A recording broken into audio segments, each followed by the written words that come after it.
Namaste to all of you. I welcome all of you to this online World Yoga Fest. I shall be speaking to you about yoga philosophy and some observations which bring about the uniqueness of yoga philosophy. Today, yoga is becoming more and more popular. The popularity growing in geometric progression exponentially, justifiably so, because today the world over the situation is challenging the demands on the body and the mind of human being being challenging. Whenever we use the term yoga, the first or immediate images which come to mind are those of the physical postures of yoga called asanas or breathing practices coming under the term pranayam or meditation or the purification practices. It hardly occurs to us, even to the practitioners of yoga, that these practices have behind them a well-grounded, profound philosophy, a well-developed philosophy. In fact, it is this philosophy of yoga which provides the rationale for yoga practices and also the answers to the question why for yoga practices. It is in order to understand not only yoga philosophy but also the nuances and some insights into the uniqueness of yoga philosophy. Yoga is one of the 6 Astika or orthodox Indian philosophies. Ancient Indian philosophy or classical Indian philosophy is normally categorized into 2 branches, Astika and Nastika, or orthodox and unorthodox or heterodox. On the Astika side, all of us know there are 6 philosophies. Incidentally, the term in India for philosophy is darshana. So there are 6 Astika darshanas and 3 Nastika darshanas. Yoga is one of the 6 Astika darshanas. It is in order to understand at the outset itself that when we use the term Astika, the meaning is not in the normal parlance what we mean by Astika, that is a believer in God. Astika in the context of Indian philosophies means philosophies which are sourced in the Vedas and which accept the authority of the Vedas. So when we say yoga is an Astika Indian philosophy, we mean that yoga accepts the authority of the Vedas. This acceptance of the authority of the Vedas, for at least students who are familiar with yoga philosophy, they can see automatically that in Patanjali's Yoga Sutras, when we talk about the sources of right knowledge, pramana, we talk about 3 sources, pratyaksha, anumana, agamaha, pramanani. Pratyaksha is direct perception, anumana is inference, and the third one is agama. Agama refers to scriptures. So in yoga, the testimony of the scriptures is one of the pramanas or sources of right knowledge. Also, this fact of yoga being steeped or grounded in the scriptures also arises when we make faith as the starting point of our sadhana. Patanjali says, Shraddha, Virya, Smriti, Samadhi, Prajna, Purvaka, Itaresha. In the context of Samadhi, a particular type of Samadhi, he says, for normal people, the foray or the entry or the progress in Samadhi starts with Shraddha, faith. Faith in what?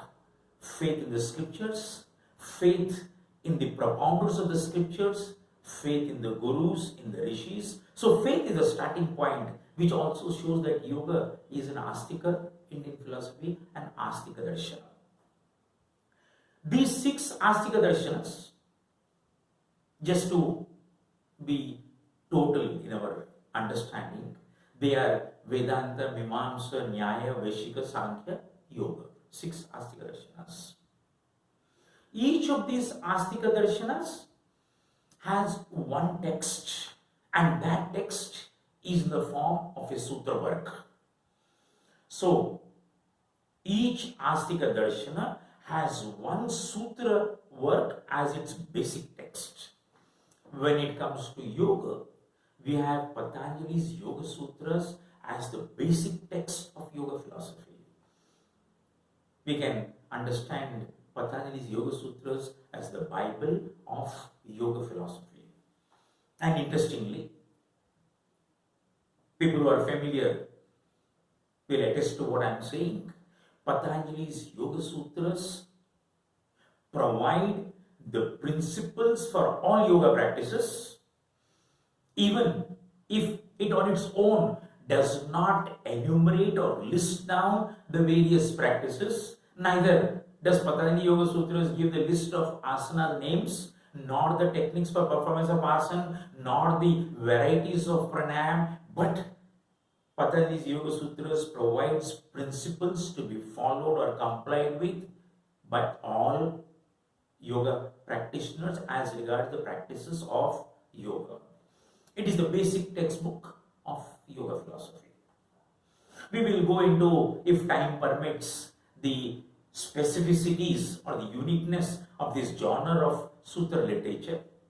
But moving ahead, these 6 Astika Darshanas, when you look at them, they move in pairs.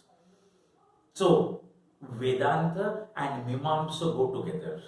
Mimamsa may be the Karma Kanda and Vedanta may be the Jnana Kanda. So, two philosophies going together. Similarly, Nyaya Vaisheshika go together.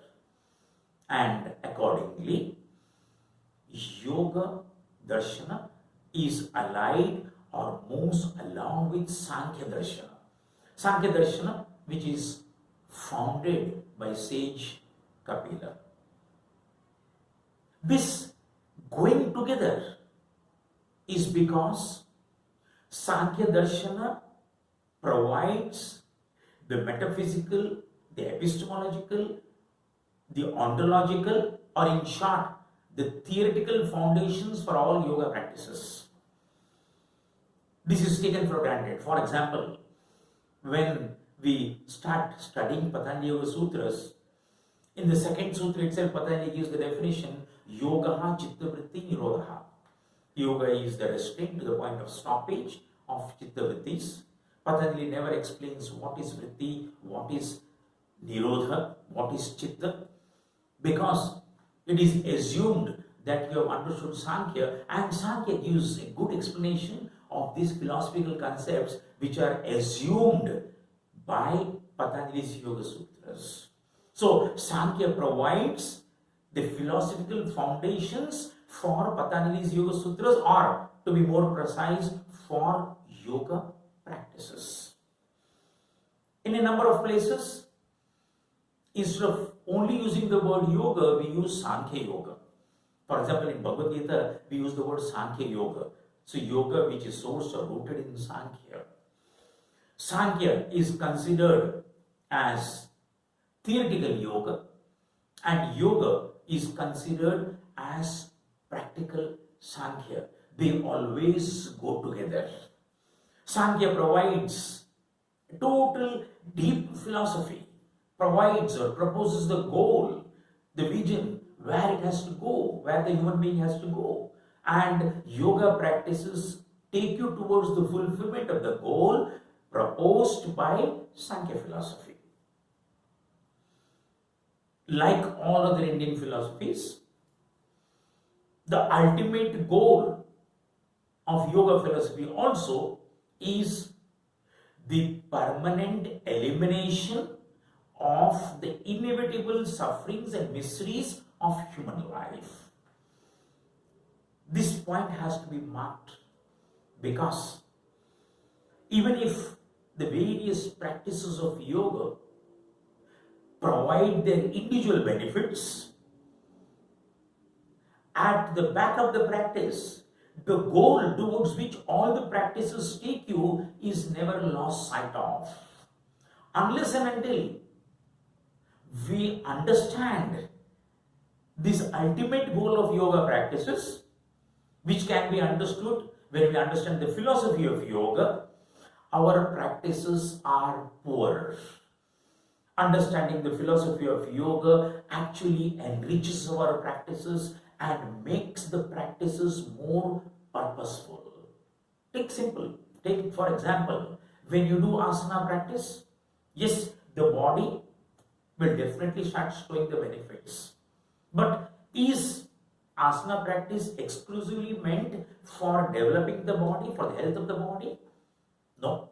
Asana practice have to take you higher on the path of yoga. The health benefits of asana practices are incidental, are byproducts. They are not the end product of asanas. Asanas, Patanjali gives very nicely that when you do asana practice, tadha dvandhana adhihataha. By doing asana practice, conflicts in life will go. The health of the body, the appearance of the body in front of the mirror is a byproduct. It happens automatically. We are not doing asanas for that purpose. Unfortunately, when we don't understand the philosophy of yoga, we start getting into asana practice purely from the body point of view, and in that process degrade the value of yoga practices, not realizing that the end goal is something bigger, something much more than what we are doing for. This is what happens when you start understanding yoga philosophy. Your richness of practice increases, your sadhana gets more value. It is then founded upon a strong, solid philosophy.